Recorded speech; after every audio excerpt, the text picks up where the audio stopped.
अस्सलाम वालेकुम, मैं मुज़म्मिल अवान एक बार फिर आपकी खिदमत में हाजिर हूँ। आप देख रहे हैं मेरा YouTube channel heart talk. Channel को सब्सक्राइब करना मत भूलिए, बेल आइकन पे प्रेस कीजिए और चैनल को सब्सक्राइब कीजिए। आज वज़ीर आज़म साहब ने कौमी असम्बली से एतमाद का वोट हासिल कर लिया। 178 उन्होंने वोट हासिल किए। जब वो वज़ीर आज़म बने थे तो उस वक्त उन्होंने 176 वोट गेन किए थे। आज तमाम इत्तेहादियों को मिला के पाकिस्तान तहरीक इंसाफ ने 178 वोट जो हैं वो नेशनल असम्बली से गेन कर लिए। और ऐसे में वज़ीर आज़म साहब ने जो है वहाँ पर असम्बली के अंदर एक भड़क मारी और उन्होंने कहा कि जी मुझे जो ताना दिया जा रहा था, जो मुझे कहा जा रहा था कि जी आप हार चुके हैं, आप सेनेट के अंदर हार चुके हैं, तो मैं उनको बताना चाहता हूँ कि मैंने नेशनल असम्बली से एतमाद का वोट हासिल कर लिया। ये वज़ीर आज़म साहब का कहना था। आज जो नेशनल असम्बली में सूरत हाल पेश आई, उस हवाले से अगर मैं बात करूं तो अपोजिशन ने टोटली तौर पे, मुकम्मल तौर पे जो है वो ऐवान का बाइकआउट किया और अपोजिशन जो है वो ऐवान में नहीं गई। अपोजिशन का कोई एक रुकन जो है वो ऐवान में नहीं गया। जबकि जब ये कॉन्फिडेंस का, एतमाद का वोट हासिल करने वज़ीर आज़म साहब गए, तो अगर मैं बात करूं कि एक रात पहले जो है वो क्या हुआ, किस तरह पाकिस्तान तहरीक इंसाफ के अरकान असम्बली को एक बंद कमरे में दाखिल किया गया, उसके बाद उनको जो है वो उनका चेक एंड बैलेंस किया गया, उनकी मुकम्मल तौर पे जो है उनकी स्क्रॉनिटी की गई, उनकी मॉनिटरिंग की गई, और किस तरह से जो है वो उनके अरकान असम्बली के ऊपर प्रेशर बिल्डअप किया गया कि आप अगर वोट नहीं देंगे, अगर आप सुबह जो है वो हमें नेशनल असम्बली में एतमाद का वोट नहीं देंगे तो फिर हम आपके खिलाफ कार्रवाई करेंगे और आपको हम जो है वो पार्टी से किक आउट कर देंगे। मतलब इतनी कन्फ्यूजन थी हुक्मरान जमात को कि इनको अपने अरकान असम्बली के ऊपर एतमाद नहीं था कि इनके अरकान असम्बली जो है क्या इनको वोट देंगे या नहीं देंगे। तो ऐसी सूरत हाल में जब आज सुबह वज़ीर आज़म साहब कौमी असम्बली तशरीफ़ लाए, एतमाद का वोट हासिल किया, तो उसके बाद उन्होंने भड़कें मारी और वही पुरानी तकरीरें, नवाज शरीफ चोर, जरदारी चोर, इन्हों के बच्चे चोर, उनके बच्चे चोर। मतलब वो तकरीरें जो मैं समझता हूँ कि अब हर पाकिस्तानी जो है ना उसके सुन सुन के वो कान पक चुके हैं। कोई उनकी तकरीर में कोई ऐसी बात नहीं थी, कोई नई बात नहीं थी। तो वज़ीर आज़म साहब ने जितनी बातें की हैं उन सारी बातों का एनालिसिस आज उसका निचोड़ ये निकला है कि वज़ीर आज़म साहब ने जो नेशनल असम्बली से एतमाद का वोट हासिल किया है वो अपोजिशन की गैर मौजूदगी में किया है। अपोजिशन की अदम शिरकत जो है उसके उसके जो हैं असरात आज हमने देखे कि अपोजिशन ने टोटली तौर पे ऐवान का बाइकआउट किया। वो ऐवान में नहीं आए, उन्होंने ऐवान में आके किसी किस्म का जो है वो इस जो है वो पूरे खेल के अंदर कोई हिस्सा नहीं लिया। तो ये बिल्कुल ऐसे ही है कि दो क्रिकेट टीमों का मैच हो रहा हो और आप जो है वो दो क्रिकेट टीमों में से एक टीम अगर ये कह दे कि जी मैंने मैदान में नहीं जाना, मैंने मुकाबला नहीं करना, तो आप जो है वो डिसीजन कर दें, आप कहें कि जी ये जो जमात है वो जीत चुकी है, और आप जो मैदान में जमात है आप उसको कहें कि जी हमने इसके हक में फ़ैसला सुना दिया है। ये बिल्कुल ऐसे ही है कि दो क्रिकेट टीमों के दरमियान मैच हो रहा है। वज़ीर आज़म इमरान खान साहब जो आज भड़के मार रहे थे असम्बली के अंदर कि जी मैंने तो नेशनल असम्बली से एतमाद का वोट हासिल कर लिया। देखें ये जो उन्होंने नेशनल असम्बली से एतमाद का वोट हासिल किया ना, सबसे पहली बात कि सैयद यूसुफ रज़ा गिलानी की जीत ने इनको इस हद तक मजबूर कर दिया कि इनको नेशनल असम्बली में एतमाद का वोट हासिल करना पड़ा। और उस जीत ने हुकूमती ऐवानों में, मैंने कल भी बात की थी, मैं आज फिर बात कर रहा हूँ कि उस जीत ने हुकूमती ऐवानों में डेंट डाले हैं। उस जीत ने जो है वो मॉरली तौर पे जो तहरीक इंसाफ की पोजीशन है उसको बहुत हद तक कमज़ोर कर दिया है। अब ये जो वज़ीर आज़म साहब आज नेशनल असम्बली में तशरीफ़ लाए, एतमाद का वोट हासिल किया, देखें ये इस लिहाज से इसकी कोई अहमियत नहीं है मेरे जो अपने तज्ज़िये के मुताबिक, क्योंकि मैं समझता हूँ कि जब तक एक हुकूमत की जो बड़ी सियासी हरीफ है अपोजिशन, जब वही ऐवान में नहीं है, जब उसने ऐवान का बाइकआउट किया, जब वो इजलास के अंदर शरीक नहीं हुई, तो ऐसे में वज़ीर आज़म साहब ये एक्सपेक्ट नहीं कर सकते, ये बात जो है वो वज़ीर आज़म साहब नहीं कह सकते कि वो जीत गए हैं। और ऐसे वक्त में जब आप एक तहरीक पेश कर रहे हैं, आप एक कॉन्फिडेंस का वोट ले रहे हैं नेशनल असम्बली से, और वो अपोजिशन की गैर मौजूदगी में आप ऐसा इकदाम उठा रहे हैं, तो ऐसा पॉसिबल नहीं है। अच्छा जी, एक रात पहले पाकिस्तान तहरीक इंसाफ के कुछ रहनुमाओं के मोबाइल फ़ोन्स भी ले लिए गए कि वो कहीं ये ना हो गए वो जी सुबह उनको फ़ोन आए और वो पता लगे कि जी जिस तरह सेनेट के अंदर गेम डली थी, सेनेट के इलेक्शंस के अंदर जिन 16 अरकान ने अपने ज़मीर के मुताबिक फ़ैसला किया, कईयों ने अपने वोट रिजेक्ट कर दिए, कईयों ने गिलानी साहब को वोट डाल दिया। तो एक रात पहले जो है ना हुक्मरान जमात को बड़ा जो है वो खौफ लाहक हुआ था। उनको था कि पता नहीं शायद ये ना हो कि कल सुबह भी हमारे साथ यही कार्रवाई डल जाए जो सेनेट के इलेक्शंस में हुई। तो इन्होंने क्या किया कि ना इन्होंने अपने जो अरकान असम्बली थे ना उनको यरगमाल बना दिया, कुछ कमरों के अंदर उनको बंद कर दिया, पार्लियामेंट लॉजेस के अंदर उनको बंद कर दिया गया। और कल रात जो मुझे कुछ डिटेल्स मिली, जो मुझे पता लगा, जो मेरे तक कुछ रैकेट पहुंचा, वो ये था कि कुछ अरकान असम्बली जो है ना वो खौफ में मुब्तला हो चुके थे। और इस्लामाबाद में कर्फ्यू का समा था, वफाकी दारुल हुकूमत इस्लामाबाद में ये खबरें गर्दिश कर रही थी कि वहाँ पर एक कर्फ्यू का समा है और अरकान असम्बली के ऊपर दबाव डाला जा रहा है। उनको कहा जा रहा है कि अगर आपने वोट ना दिया, वज़ीर आज़म साहब को एतमाद का वोट ना दिया, तो आपको पार्टी से किक आउट कर दिया जाएगा, आपको डिसक्वालीफाई कर दिया जाएगा, आपको डी सीट कर दिया जाएगा। यहाँ तक जो है वो नौबत आ पहुंची। अरकान असम्बली को धमकियाँ, वही नवाज जरदारी चोर। आज वज़ीर आज़म साहब ने अपनी सियासी बसीरत का मुजाहरा करते हुए एक बार फिर नवाज शरीफ साहब को, जरदारी साहब को चोर कहा, डाकू कहा और कहा कि जी ये दोनों गद्दार हैं। एक मुल्क का वज़ीर आज़म, एक मुल्क का चीफ एग्जीक्यूटिव जब ये बातें करता है ना, तो वो अपने ओहदे के साथ गद्दारी करता है। और आज वज़ीर आज़म साहब ने अपने ओहदे के साथ गद्दारी की। आज जो उन्होंने अल्फाज बोले, अगर वो बहुत अमली तौर पर, अगर आज वो बहुत बड़ेपन का मुजाहरा करते, तो आज उनको ये अल्फाज बोलने की नौबत ना पेश आती जो आज उन्होंने जरदारी के और नवाज शरीफ के बारे में बोले। अगर जरदारी और नवाज शरीफ चोर हैं, अगर वो डाकू हैं, मैं नहीं कहता, मैं उनके ऊपर इल्ज़ाम नहीं लगा रहा, वज़ीर आज़म साहब के मुताबिक अगर वो चोर हैं, वो डाकू हैं, वो करप्ट हैं, उन्होंने मुल्क का पैसा लूटा है, तो वज़ीर आज़म साहब अगर अपने इर्द गिर्द देख लेते, वो शाह महमूद कुरैशी साहब बैठे हुए थे, वो जहांगीर तरीन साहब के जो हैं वो चहीते, कुछ अरकान असम्बली जिन्होंने बार बार जमातें बदली, वो बैठे हुए थे। वो अरकान असम्बली भी आज मौजूद थे जो मुत्तहिद बार कभी मुस्लिम लीग नून का हिस्सा रहे, कभी काफ लीग का हिस्सा रहे, कभी पाकिस्तान पीपल्स पार्टी का हिस्सा रहे। तो आज इमरान खान साहब को शाह महमूद कुरैशी की तरफ, फवाद चौधरी की तरफ, शफकत महमूद की तरफ, उसके बाद परवेज़ खटक की तरफ, इस तरह के जो इनके दीगर अरकान हैं उनकी तरफ एक बार नज़र दौड़ा लेनी चाहिए थी और उनको कह देना चाहिए था कि भाई आप लोग भी वही लोग थे जो माजी में इन जमातों का हिस्सा रहे हैं। तो आज वज़ीर आज़म साहब जिस मुँह से चोर कह रहे थे ना जरदारी और नवाज शरीफ को, इस मुंह से उनका चोर कहना बनता नहीं है, क्योंकि वही चोर जो हैं, उन्हीं चोरों के जो बकिया, जो उनके जो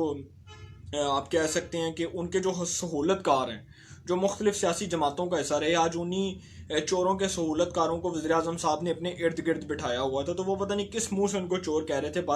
बड़ी शर्मिंदगी हुई मुझे आज वज़ीर आज़म साहब के ये तमाम जो है वो इकदाम सुन के, और वज़ीर आज़म साहब के जितने भी अल्फाज थे वो सुन के मुझे आज गुमान हुआ कि वज़ीर आज़म साहब पता नहीं किस सेंस में जो है आज उनको चोर कह रहे हैं। और इस बात के ऊपर मेरी जो है वो हंसी छूट गई। अब ये जो इनकी जो है ना मॉरल वैल्यूज़ तहरीक इंसाफ की, जो अगर अब हम इसकी बात करते हैं ना, तो इनकी मॉरल वैल्यूज़ भी मर चुकी हैं, इनकी भी अखलाकियात दफन हो चुकी हैं। ये कहते थे ना वज़ीर आज़म कि पाकिस्तान पीपल्स पार्टी और नून लीग की तो वैसे ही जो है अखलाकी कदरें जो हैं वो फोत हो चुकी हैं। तो आज वज़ीर आज़म साहब की भी मॉरल वैल्यूज़ मर चुकी हैं, क्योंकि कल तक ये जो है वज़ीर आज़म साहब अपने इन 16 अरकान के ऊपर वोट बेचने का इल्ज़ाम लगा रहे थे और कह रहे थे कि इन्होंने पैसे लिए हैं। आज उन्हीं 16 अरकान से वज़ीर आज़म साहब ने वोट भी लिया है। आज उन्हीं 16 अरकान ने वज़ीर आज़म साहब को नेशनल असम्बली के अंदर एतमाद का वोट भी दिया, चाहे वो जो है वो ज़ोर ज़बरदस्ती लिया गया, बंदूक के ज़ोर पे लिया गया, वो किसी प्रेशर की सूरत में लिया गया, वो दिया तो गया ना, वो असम्बली में एतमाद का वोट तो मिला। तो वज़ीर आज़म साहब अगर बड़े असूली थे, बड़े असूल परस्त सियासतदान थे, बहुत बड़े किरदार के, बहुत बड़ी शख्सियत के हामिल हैं, तो फिर तो वज़ीर आज़म साहब को इन 16 अरकान को फ़िलहाल जो है वो किक आउट कर देना चाहिए था पार्टी से। और वो कहते हैं ना कि मेरी हुकूमत भी जाती है तो जाए, मैं इनको नहीं छोड़ूंगा। तो आज वज़ीर आज़म साहब को इस बात का फैसला करना चाहिए था कि अगर आज उनकी हुकूमत भी जाती है, क्योंकि वैसे तो जा ही रही थी, ये जो 16 अरकान थे अगर इनको निकाल देते, तो वज़ीर आज़म साहब को चाहिए था कि इन 16 अरकान को निकाल के आज वो इस बात का फैसला करते कि उन्होंने एक बार फिर जो है वो एक नया इलेक्शन कराना है, वो न्यू मैंडेट लेके आएंगे, वो एक फ्रेश जो है वो इलेक्शन की तरफ जा रहे हैं। अब ये जो आज उन्होंने एतमाद का वोट लिया है, ये इस लिहाज से जो है वो बोगस है। इसको बोगस इसलिए कह रहा हूँ कि इसकी कोई अहमियत नहीं है कि सेनेट ऑफ पाकिस्तान के अंदर जो है हुकूमत अपनी साख जो है वो मुतासर करवा चुकी है, हुकूमत जो है वो अपने ऊपर एक लेबल लगवा चुकी है और हुकूमत के हाथ से सेनेट ऑफ पाकिस्तान निकल चुका है। तो जब सेनेट ऑफ पाकिस्तान जो फेडरेशन की अलामत है, जो वफाक की अलामत है, जब उस जैसा एक जो है वो हमारा इदारा जो हुकूमत के हाथ से निकल चुका है, हुकूमत उसमें मेजॉरिटी नहीं हासिल कर सकी, हुकूमत बड़ी बुरी तरह उसको लूज़ कर चुकी है सेनेट के इलेक्शंस को, तो फिर ये नेशनल असम्बली से एतमाद का वोट लेना और अपोजिशन की जो है वो अपोजिशन के बगैर कोई भी अपोजिशन के रुकन का असम्बली में ना होना और वज़ीर-ए-आज़म साहब का ये कहना कि जी मैंने इत्तेमाद का वोट ले लिया है, ये वैसे अपने दिल को बहलाने के लिए तो बहुत अच्छी बात है, अपने आप को खुशामदी जो है वो करने के लिए तो बहुत अच्छी बात है, मगर ये हकीकत से जो है इसका कोई ताल्लुक़ नहीं है। और आप जितने भी लीगल एक्सपर्ट्स हैं, जितने भी माहिर कवानीन हैं, अगर आप उनसे भी पूछ लें कि ये जो वज़ीर-ए-आज़म साहब का इक़दाम है ये क्या ठीक है, इसके अंदर कोई सदाकत है, इस लिहाज से अगर जो वज़ीर-ए-आज़म साहब ने बातें की हैं वो बिल्कुल ठीक हैं, तो वो भी यही कहेंगे कि कॉन्स्टिट्यूशन के मुताबिक, आइन के मुताबिक वो यही कहेंगे कि ये जो आज कॉन्फिडेंस का वोट लिया गया है ये बिल्कुल जो है ये मुस्तरदशुदा है, इसकी कोई अहमियत नहीं है, इसलिए क्योंकि अपोजिशन इसमें शरीक नहीं थी, तो अपोजिशन ने एक बहुत स्मार्ट मूव खेली है। अब जो दूसरा पॉइंट है, असेंबली के बाहर जो अपोजिशन पे हमला हुआ ना, जो आज शाहिद खाकान अब्बासी के ऊपर, एहसन इकबाल के ऊपर, मुसद्दिक मलिक के ऊपर और नून लीग के मुत्तहिद रहनुमाओं के ऊपर जो हमले हुए, ये तहरीक इंसाफ लोगों को अखलाकियात का दर्स देती थी और तहरीक इंसाफ कहती थी कि जी हम लोग जो है जब इक़्तिदार में आएंगे तो इंशाल्लाह सबको इंसाफ मिलेगा। अब ये जो इनकी अखलाकियात का लेवल है ना, वो ये है कि आज इनके वो जो कुछ अरकान थे, वो इनकी जो टाइगर फोर्स है, वो जो इंसाफियंस की जो यूथ है, उसके कुछ अरकान ने आज शाहिद खाकान अब्बासी के ऊपर, एहसन इकबाल के ऊपर, मुसद्दिक मलिक के ऊपर हमला कर दिया। अब ये जो मॉरल वैल्यूज़ है ना, जिसको ये कहते हैं अखलाकी कदरें, वो इनकी ये हैं कि आज इनसे नून लीग का अपोजिशन का जो है वो आज एहतजाज भी हज़म नहीं हुआ। हम तो खाना भी हज़म कर लेते हैं ना, इनसे तो वो भी हज़म नहीं हुआ। तो आज अगर इन्होंने उनका वो एहतजाज हज़म किया होता ना, तो आज इनको इतनी कोई दिक्कत ना पेश आती। आज वो कहते हैं ना कि सियासत में दिल बड़ा करके चलना चाहिए, तो इन्होंने आज अपनी कमज़र्फ़ी का सबूत दिया हुक्मरान जमात ने, ख़ास तौर पे आज जो इनके अरकान ने जो हरकत की, जिस तरह शाहिद खाकान अब्बासी जो बड़े सीजनेबल पॉलिटिशियन हैं, बड़े सीनियर पॉलिटिशियन हैं, जो उनके ऊपर हमला हुआ, एहसन इकबाल के ऊपर हमला हुआ, मुसद्दिक मलिक के ऊपर हमला हुआ, तो ये अखलाकी जो कदरें हैं ना, जो इनकी मॉरल वैल्यूज़ हैं, वो इनको जो है वो रिप्रेजेंट कर रही हैं तहरीक इंसाफ के कारकुनों को, कि इनकी जो मॉरल वैल्यूज़ हैं वो क्या हैं। तो बड़ा अफसोस हुआ आज इनके रवैये के ऊपर जो इन्होंने आज असम्बली के बाहर किया, मैं इसकी मजम्मत करता हूँ। पीडीएम के जो है वो पॉइंट के ऊपर मैं बाद में आऊँगा। इलेक्शन कमीशन ऑफ पाकिस्तान के ऊपर भी वज़ीर-ए-आज़म साहब ने हमला किया, अटैक किया और कहा कि जो इलेक्शन कमीशन ऑफ पाकिस्तान है वो अपनी जिम्मेदारियां निभाने में नाकाम रहा। हालांकि वज़ीर-ए-आज़म साहब का कहना है कि अगर ये इलेक्शन कमीशन ऑफ पाकिस्तान के मुताबिक बहुत अच्छा इलेक्शन हुआ है तो फिर बुरा इलेक्शन कौन सा होता है। अब इलेक्शन कमीशन ऑफ पाकिस्तान के ऊपर जो वो इल्ज़ामात लगा रहे हैं, इसी चीफ इलेक्शन कमिश्नर को उन्होंने नॉमिनेट किया, इसी को उन्होंने अपॉइंट किया। सिकंदर सुल्तान राजा जो वज़ीर-ए-आज़म साहब की एडवाइस के ऊपर चीफ इलेक्शन कमिश्नर बने, उनका इंतखाब वज़ीर-ए-आज़म साहब ने किया और आज वो जिस मुंह से उनके ऊपर तनकीद कर रहे हैं, ये सेनेट के इलेक्शन में देखें ये जो हुआ है ना हुकूमत के साथ, ये अभी एक सरप्राइज़ था और ये सरप्राइज़ ऐसे था कि अभी सिर्फ जस्ट वज़ीर-ए-आज़म साहब को एक झटके के तौर पे ये दिखाया गया कि ये सब कुछ हो सकता है। अभी आज वो बड़े खुश हो रहे थे, वो मैं बताऊंगा कि उनकी जो खुशी है वो किस हद तक जो है वो आगे कारामद साबित होगी, और उसके जो इनकी खुशी है, वो जो इनके दिल में लड्डू फूट रहे हैं कि जी आज मैंने असम्बली से एतमाद का वोट ले लिया तो 6 महीने तक अदम एतमाद की तहरीक नहीं आएगी। ये सारे पॉइंट को मैं बताता हूँ कि आगे पीडीएम की क्या स्ट्रेटजी है, उनकी क्या हिकमत अमली है। तो इलेक्शन कमीशन ऑफ पाकिस्तान के ऊपर जो उन्होंने इल्ज़ामात लगाए हैं, ये इस लिहाज से गलत हैं कि इसी इलेक्शन कमीशन के तहत जो है सेनेट के इलेक्शंस हुए, इसी इलेक्शन कमीशन को सुप्रीम कोर्ट ने ऑब्जर्वेशंस के मुताबिक अमल दरामद करवाया, इसी चीफ इलेक्शन कमिश्नर ने NA-75 डस्का के अंदर एक ऐसा ज़िमनी इलेक्शन जो है उसको कलअदम करार दिया, जिसके अंदर बाकायदा तौर पे देखा जा रहा था कि बड़ी मैसिव किस्म की रेगिंग हो रही थी। तो जो हुकूमत के अंडर इदारा है, जो चीफ इलेक्शन कमिश्नर हैं और जो इलेक्शन कमीशन ऑफ पाकिस्तान है, अगर आज उसके ऊपर इमरान खान साहब को इतमाद नहीं है बतौर इस मुल्क के एग्जेक्टिव के, तो फिर वज़ीर-ए-आज़म साहब ने चीफ इलेक्शन कमिश्नर का सिकंदर सुल्तान राजा साहब का इंतखाब क्यों किया, आज तो ये सवाल उठता है। और दूसरी बात कि यही इलेक्शन कमीशन जो है जब इनके हक में फ़ैसला करता है तो ये इलेक्शन कमीशन ठीक होता है, जब इनके ख़िलाफ़ फैसले आते हैं तो ये इलेक्शन कमीशन जो है वो बुरा बन जाता है। तो ये जो दोगली पॉलिसी है ये मेरी समझ से बाहर है। बहरहाल इलेक्शन कमीशन ऑफ पाकिस्तान का इसके ऊपर जवाब भी आएगा, वो इसके ऊपर अपना एनालिसिस भी देंगे, वो इसके ऊपर जो है वो डिटेल्ड वर्डिक्ट भी देंगे। अब ये जो सारा मामला है, इसमें लास्ट पॉइंट है पाकिस्तान डेमोक्रेटिक मूवमेंट, अपोजिशन की हिकमत अमली। आज वज़ीर-ए-आज़म साहब बहुत खुश थे, आज उन्होंने कहा कि जी मुझे बहुत खुशी हुई है, अब तो मेरे खिलाफ 6 महीने तक अदम एतमाद की तहरीक नहीं आएगी। और पीडीएम के अंदर इस वक्त क्या चल रहा है? पाकिस्तान डेमोक्रेटिक मूवमेंट के जो है ना इजलास के अंदर कुछ अहम फैसले हुए। आज गिलानी साहब जो हैं उनसे मुलाकात हुई एमकेएम के वफ्द की, और उन्होंने चेयरमैन सेनेट के इंतखाब के लिए जो है वो एमकेएम से मदद मांगी, उनसे वोट लिया। और जरदारी साहब का ये कहना कि जी मैं सेनेट के इलेक्शन में हुक्मरान जमात को नहीं छोड़ूंगा, इनको सरप्राइज़ देने वाला हूँ। तो जरदारी साहब ने सेनेट के इलेक्शन से पहले भी हुक्मरान जमात को यही अल्फाज कहे थे, एग्जैक्ट यही अल्फाज जो मैंने बोले हैं। तो उसके बाद वही हुआ जो जरदारी साहब ने ज़ुबान से अदा किया था। जो सेनेट के इलेक्शन से पहले जो अल्फाज ज़ुबान से अदा किए जरदारी साहब ने, उस सेनेट के इलेक्शन में एग्जैक्टली वही रिजल्ट हमारे तक पहुँचे। अब ये जो पाकिस्तान डेमोक्रेटिक मूवमेंट है ये एक बड़ी स्मार्ट मूव के साथ चल रही है, और गिलानी साहब जो हैं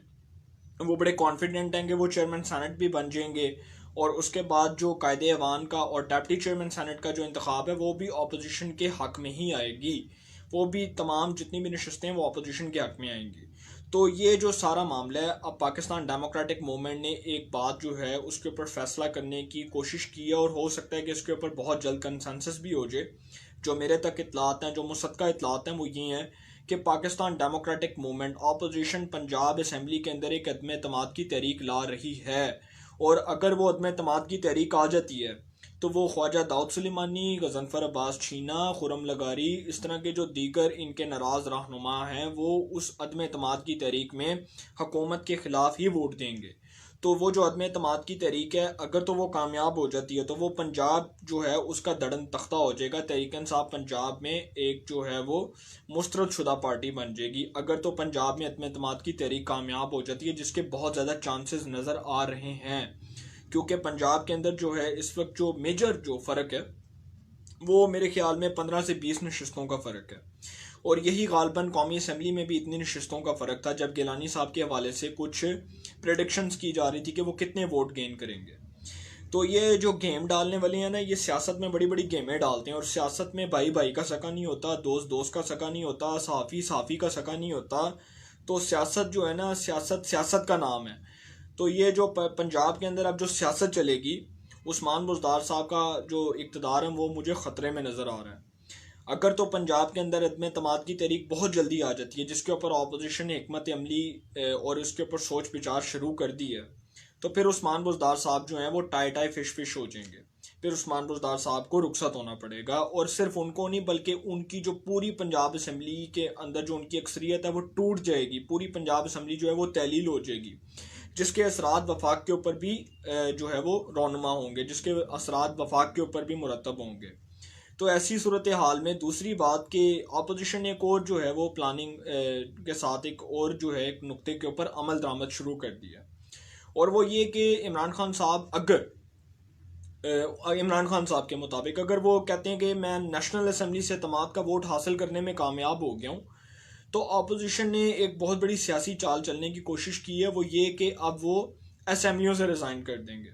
नेशनल असम्बली से भी, पंजाब असम्बली से, सिंध असम्बली से और बलोचिस्तान असम्बली से। तो ऐसे में हुकूमत जो है वो तहलील हो जाएगी, हुकूमत जो है, हुकूमत और असम्बलियाँ जो है सारा कुछ ख़त्म हो जाएगा, निज़ाम ख़त्म हो जाएगा, ये निज़ाम जो है अपने अख्ताम को पहुँच जाएगा। तो अब इमरान खान साहब को ज़्यादा खुश होने की ज़रूरत नहीं है, क्योंकि अब जो अपोजिशन जिन स्मार्ट मूव्स की तरफ जा रही है, अपोजिशन अब जो आगे सियासी पत्ते खेलने जा रही है वो बड़े ख़तरनाक हैं। और इस हवाले से मैं इसलिए बात कर रहा हूँ कि फजल रहमान गिलानी, नवाज शरीफ, जरदारी, बिलावल, मरियम, हमज़ा, शबाज शरीफ सब जो हैं वो एक पेज पे हैं। वो कहते थे ना, जो कहते थे कि पीडीएम में इख्तलाफात हैं, अगर वो उनमें आज इख्तलाफात होते ना तो आज बेटा जी वो आज असम्बली के अंदर आज वो शरीक होते, उनके कुछ अरकान असम्बली में आते और इमरान खान साहब को वोट पाते, उनको वोट डालते। तो आज इसका मतलब कि पीडीएम में कोई इख्तलाफात नहीं है, वो एक पेज पे हैं, वो कंसेंसस के साथ वो इन तमाम मुतालबात के ऊपर जो है वो उन्होंने सोच विचार शुरू कर दी है। और मैं समझता हूँ कि ये इमरान खान साहब का बहुत मुश्किल वक्त आने वाला है,